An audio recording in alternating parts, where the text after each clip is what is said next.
we're going to talk about No Time to Die, the Ooh. 25th Bond movie. The 25th Bond movie that I started watching at 1 minute past midnight this morning. Ooh. And it is so obviously it's been publicized. This is Daniel Craig's final movie. This is like the 25th Bond. There's been a whole bunch of stuff that's been going on in it, and I think and this is a film that I feel like there's some things that they have in this film that if it was released when it was originally released would have been like earth shattering, because it's like the way it's done, but because of the amount of time they probably made this film 2 to 3 years ago. Started filming this for 2 to 3. That's been a lot of time for stuff to come out and for spoilers to come out and for things that would have been like, oh my god, that just blew my mind, that happened in the film or in the story of the film. To well, that it's some of it has been leaked about. Like for instance, there's a lady called Lashana Lynch who plays a character. She is in the trailers. You see her. She's the new double O agent, and the fact that James Bond has retired and all that, and all the stuff has sort of seeped through. It seeped through, so some things are not as shocking as they would be. But I have to say, I absolutely loved this. I was watching this, and I know that right now, as I'm saying this, I know that I am running a massive risk. I am running a massive risk. I can see Sean's face right now. I'm running a massive risk of overhyping something. So when you actually go and watch it, you think it's a bunch of rubbish because it was totally overhyped. This has been getting a lot of rave reviews across the board, and this is one of the few times where I think it is totally deserved. It is totally deserved. Daniel Craig is going out on a high. I mean, this film, I think it is possibly, and this is the way I've had to put it, this is possibly the best film ever with a character called James Bond in it.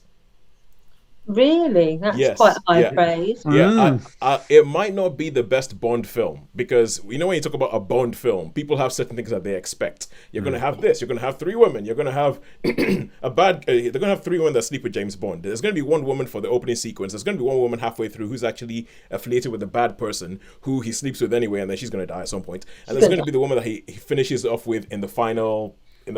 There's all these different things that you expect from a Bond film, and that becomes very, very particular to each person, and people think, oh yeah, this is what I want from my Bond film, that's what I want from my Bond film. This throws a lot of the things that usually happen in a Bond film away, but it brings some of the things back almost like in a very, very traditional, classy way. There is one particular scene that they have that, which I'm going to call the Hall of M, and the way in which they do it, it is so classy that I was just kind of sitting in the cinema going, oh my god, that's so great. But the notes I had to make, I think the opening sequence that lead up to the traditional James Bond title sequence, the opening sequence that leads up, the pre-credits thing that leads up to the opening sequence, I think it's a hell of an opening. I think it's an absolute hell of an opening. The way it cuts, the way it goes into the song and everything, I'm like, okay, cool, that's good. And the Daniel Craig he's played the only Bond with an arc. So if you think about all the other James Bonds, like all their films pretty much existed in silos, where what happened in one film didn't affect what happened in the next film. And Daniel Craig is the only one who has an arc that goes from the first film, and by his fifth film, they're still talking about things that happened in the first film. Yeah. And he's the only one who's done that. And and this is the most emotional Bond I think I've ever seen. And in other films, they have tried during Daniel Craig's arc to make you care about Bond's upbringing or Bond's life, especially in Skyfall. And I did not think it worked. Because personally for me, I know Skyfall is loaded. I think Skyfall is... I think Skyfall is overrated, quite frankly. But in this film, I think they nailed it. I think that they nailed that final thing where they're like, okay, we're going to give you something about Bond's inner life. And I'm like, this actually works. And it's a lot more of an ensemble piece than most other Bond movies, in that there's other characters that pop up. And at the end of the film, you're just kind of like, I want to see more of that character. I want to see more, like, there's Anna Diarra, she shows, I want to see more of her. I definitely want to see more of Lashana Lynch's character. And it's kind of like, most of the Bond films, it's all about him. And everybody else is just serving whatever he wants to do. And they don't really have anything or a moment to shine or anything like that. I feel like in this one, everybody has a moment to shine. Q does, M does, Moneypenny has a little bit of a moment. It's just really, really well done. I think the action is done quite well, and I think Daniel Craig has never been better.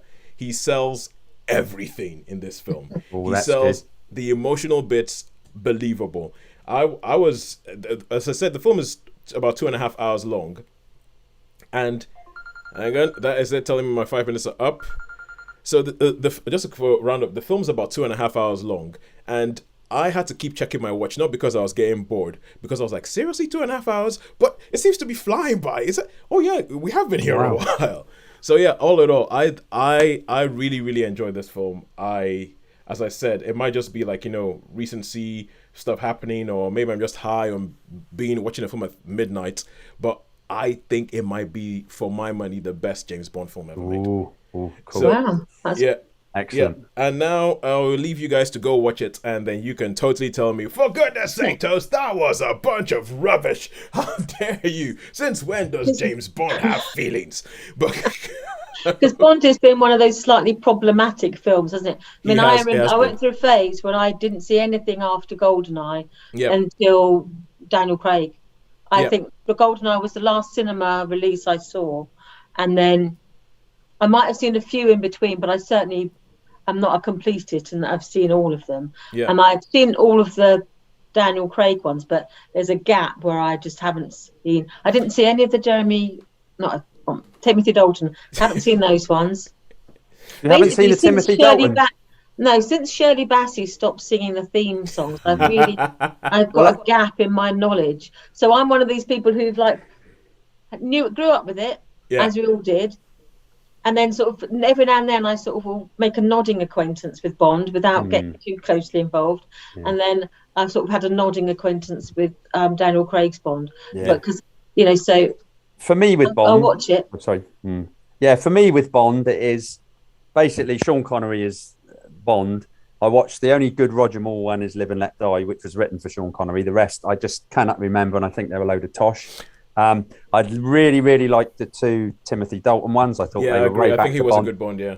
And Pierce Brosnan, I haven't got a clue about. So, and I couldn't even tell you just about Invisible Car. I think someone was talking today and said, "Oh, I like the one with the invisible car," and I'm like, "Oh, yeah, right, that was Die Another Day," and okay. That went.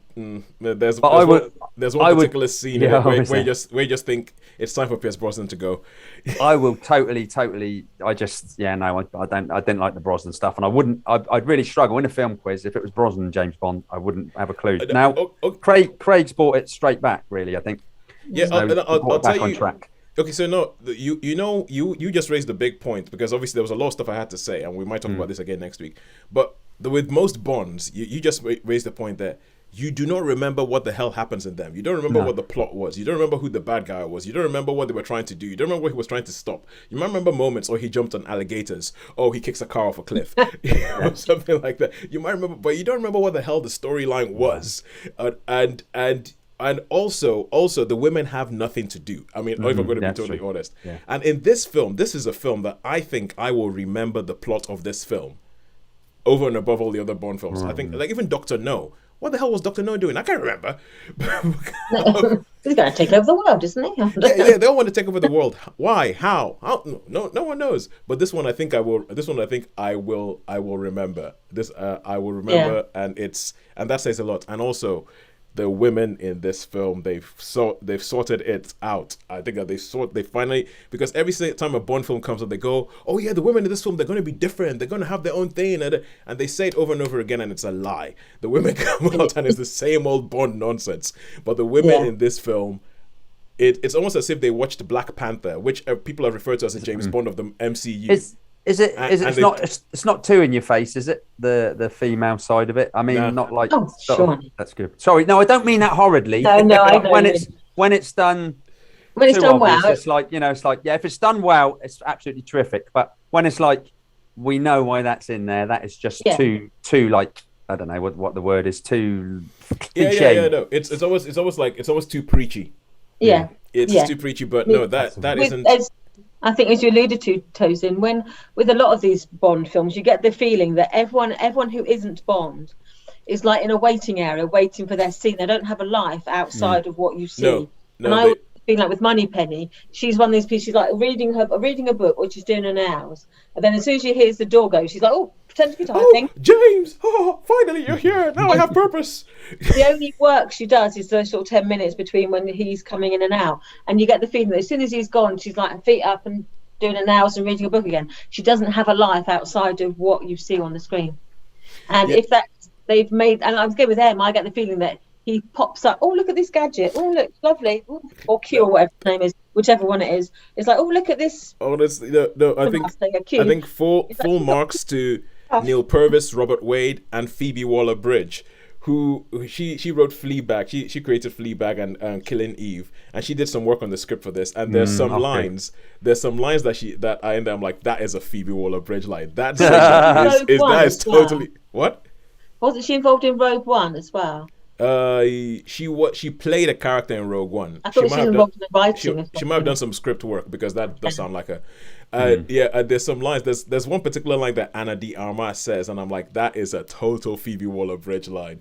And I think it's everybody in this film has something to do. They're not showing up if they don't have something to do. And I think that is just really, really, really, really well done.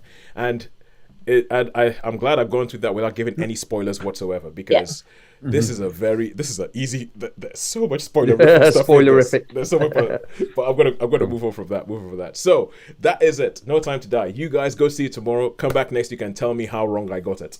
So. So yeah, tell me how wrong I got it. And so now we go over to Sharon. And Sharon, this week you saw, I've forgotten the title already.